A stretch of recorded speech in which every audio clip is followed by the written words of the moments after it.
মনস্তাত্ত্বিক বিশেষজ্ঞৰ গৱেষণা অনুসৰি মাক দেউতাকে সন্তানক গালি-গালাজ পাৰোঁতে কেতিয়াও এই 5টা শব্দ প্ৰয়োগ কৰিব নালাগে।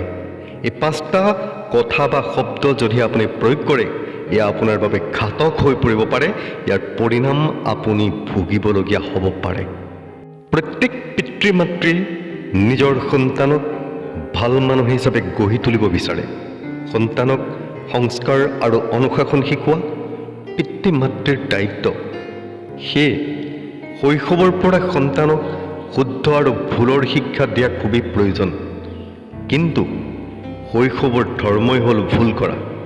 কেতিয়াবা কেতিয়াবা সন্তানৰ ভুল ভ্ৰান্তি নিয়ন্ত্ৰণ কৰা মাক দেউতাকৰ পক্ষেও খুবেই কঠিন হৈ পৰে। সন্তানৰ কিছুমান ভুল খুবেই ক্ষতিকাৰক হয়। তাৰ পাছতো অভিভাৱক সন্তানৰ প্ৰতি বেছি কঠোৰ হ'লে হিতে বিপৰীত হৈ পৰিব পাৰে। সেয়ে সন্তানৰ ভুল ধৰিলেই নহ'ব, লগতে এনে এটা মানসিকতা সৃষ্টি কৰি দিব লাগিব যাতে সন্তানে সেই ভুল শুধৰোৱাৰ সুযোগ পায়। পিতৃ মাতৃয়ে সন্তানে কৰা ভুল ভ্ৰান্তিৰ সময়ত গালি পাৰোঁতে বা শাস্তি দিওঁতে এনেকুৱা কিছুমান শব্দ প্ৰয়োগ কৰে, যিবোৰ কথা আৰু শব্দৰ বিৰূপ প্ৰভাৱ সন্তানৰ ওপৰত গোটেই জীৱন জুৰি পৰে, যাৰ ফলত আপোনাৰ সন্তান ডিপ্ৰেশ্যন, হতাশাত ভুগি নিগেটিভ ঋণাত্মক প্ৰভাৱৰ চিকাৰ হ'ব পাৰে। যোগাত্মক কথাৰে সন্তানক ভুল দেখুৱাই দিয়াটো পিতৃ মাতৃৰ কৰ্তব্য হোৱা উচিত।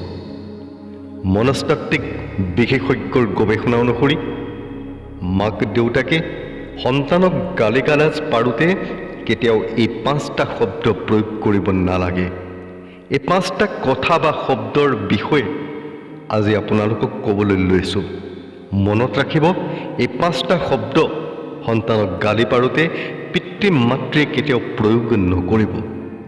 এই শব্দ আপুনি প্ৰয়োগ কৰা মানেই আপোনাৰ সন্তানৰ ওপৰত নিগেটিভ অৰ্থাৎ ঋণাত্মক প্ৰভাৱ পৰিব। মানসিক ৰোগ, ডিপ্ৰেশ্যনত আপোনাৰ সন্তান ভুগিব পাৰে। হতাশগ্ৰস্ত হৈ আপোনাৰ সন্তান বিপথগামী হৈ পৰিব পাৰে। মনস্তাত্ত্বিক গৱেষকৰ গৱেষণা অনুসৰি এই 5টা শব্দ আপুনি কেতিয়াও প্ৰয়োগ নকৰিব। প্ৰথম, চুপ থকা, মুখ বন্ধ কৰা। যদিহে সন্তানক প্ৰতিটো কথাতে এই শব্দ প্ৰয়োগ কৰি সন্তানক শাসন কৰা আপোনাৰ স্বভাৱ, তেনেহ'লে এই শব্দ আপোনাৰ মুখৰ পৰা আজিয়ে আপুনি ত্যাগ কৰক। সন্তানক প্ৰতিটো কথাতে চুপ থাকিবলৈ কোৱা মানে আপোনাৰ সন্তানৰ মনত এইটো প্ৰতিক্ৰিয়া হ'ব যে আপুনি পিতৃ বা মাতৃ হিচাপে সন্তানৰ ভাৱ অনুভূতিক বুজিবলৈ আপোনাৰ কোনো ভাৱ চিন্তাই নাই। গতিকে আপুনি সন্তানৰ মনৰ কথা গুৰুত্ব সহকাৰে শুনি তাৰ ভুলটো বিশ্লেষণাত্মকভাৱে বুজাই দিয়াটো আপোনাৰ কৰ্তব্য। এনে কৰিলে সন্তানৰ আত্মবিশ্বাস বাঢ়িব আৰু সন্তানে নিজৰ ভুলটো বুজি পাব। দ্বিতীয়তে, মূৰ্খ, অলগদ্ধ এইবোৰ শব্দ কেতিয়াও প্ৰয়োগ নকৰিব। মূৰ্খ, অলগদ্ধ এনেকুৱা শব্দ যি শব্দ অভিভাৱকে সন্তানক সহজে কৈ দিব পাৰে, কিন্তু আপুনি জানি লওক এই শব্দ কোৱা মানেই আপোনাৰ সন্তানৰ মানসিক মনোবল, আত্মবিশ্বাস ক্ষিপ্ৰতাৰে কমি যাব। ইয়াৰ ফলত সন্তানৰ মনত ঋণাত্মক ভাৱনা আহিবলৈ ধৰিব। মনত ৰাখক, সন্তানে পিতৃ মাতৃৰ সন্মুখত সদায় ভাল হৈ থাকিব বিচাৰে বা কিবা এটা ভাল কাম কৰি দেখুৱাব বিচাৰে। এনে ক্ষেত্ৰত যদিহে আপুনি সন্তানৰ বেয়া বা দুৰ্বলতাটো উলিয়াই মূৰ্খ, অলগদ্ধ শব্দ প্ৰয়োগ কৰি সন্তানক উপহাস কৰি তিৰ্যক মন্তব্য কৰিলে আপোনাৰ সন্তান অতি সহজেই, অতি সোনকালেই বেয়া, নিগেটিভ, অসৎ সংগৰ চিকাৰ হৈ পৰিব। যদিহে আপুনি সন্তানৰ পিতৃ বা মাতৃ আপোনাক খুব আন্তৰিকতাৰে এটা কথা কওঁ, আপুনি সন্তানৰ বেয়া বা দুৰ্বলতাৰ বিষয়ে যিমানেই নিগেটিভ চৰ্চা কৰিব, আপোনাৰ সন্তান সিমানেই ধ্বংসৰ পথলৈ যাব। গতিকে আপুনি সদায় পজিটিভ গঠনমূলক কথা বতৰাতহে গুৰুত্ব দিয়ক। তৃতীয়তে, ই কোনো কামৰ মানুহ নহয় যদিহে এই কথা ল'ৰা হওক ছোৱালী হওক আপোনাৰ সন্তানক যদি আপুনি কথাই প্ৰতি কয়, তেতিয়া আপোনাৰ সন্তানৰ মনত হীনভাৱৰ সৃষ্টি হ'ব। সন্তানে নিজকে সকলো কামতে অযোগ্য বুলি ভাবি ল'ব। মনত ৰাখক, অভিভাৱক হিচাপে আপুনি সন্তানৰ মনোবল বৃদ্ধি কৰিবহে লাগে।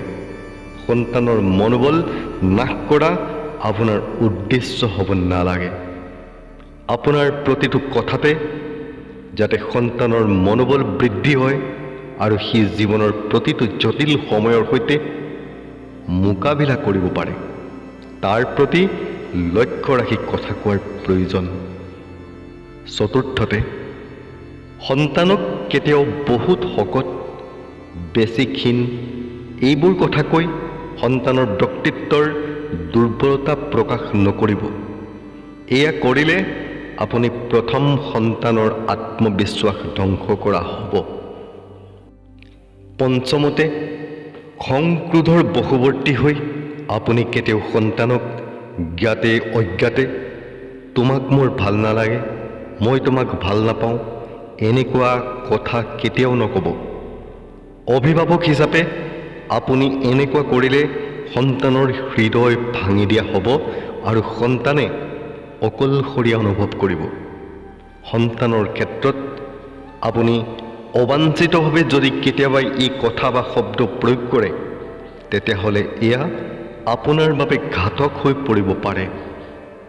সন্তানক সদায় মৰম আৰু প্ৰেমৰ দোলেৰে বান্ধি ৰাখিবলৈ চেষ্টা কৰক। ভিডিঅ'টো চোৱাৰ বাবে আপোনালৈ কৃতজ্ঞতা ভৰা ধন্যবাদ। আপোনালৈ বিনম্ৰ অনুৰোধ, আমাৰ পৰৱৰ্তী ভিডিঅ' চাবলৈ হ'লে চেনেলটো অন্ততঃ ছাবস্ক্ৰাইব কৰি ল'ব, ভিডিঅ'টো সকলোৰে মাজত শ্বেয়াৰ কৰিব, ভিডিঅ'ত লাইক আৰু কমেণ্ট কৰিবলৈ নেপাহৰিব। ধন্যবাদ।